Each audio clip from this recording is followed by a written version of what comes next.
সবার মুখে মুখে শুনি একটি নাম, তিনি হলেন মাওলানা রফিকুল ইসলাম খান।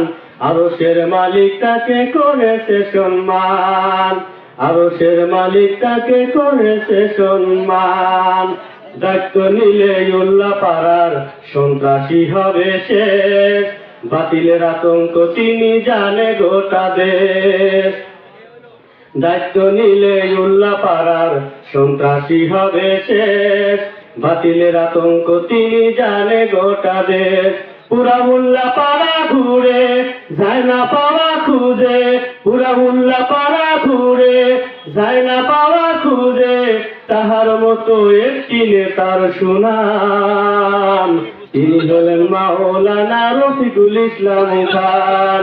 সবার মুখে মুখে শুনি একটি নাম, তিনি হলেন মাওলানা রফিকুল ইসলাম খান। আরশের মালিক তাকে করেছে সম্মান, আরশের মালিক তাকে করেছে সম্মান। উল্লা পাড়ায় এমন নেতা বড়ই প্রয়োজন, এই কথাটি বুঝা গেছে সকল জনগণ। উল্লা পাড়ায় এমন নেতা বড়ই প্রয়োজন, এই কথাটা বুঝা গেছে সকল জনগণ।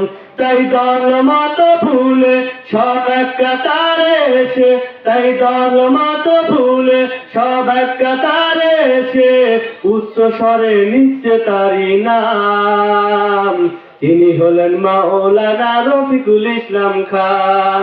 সবার মুখে মুখে শুনি একটি নাম, তিনি হলেন মাওলানা রফিকুল ইসলাম খান। আরশের মালিক তাকে করেছে সম্মান, আরশের মালিক তাকে করেছে সম্মান।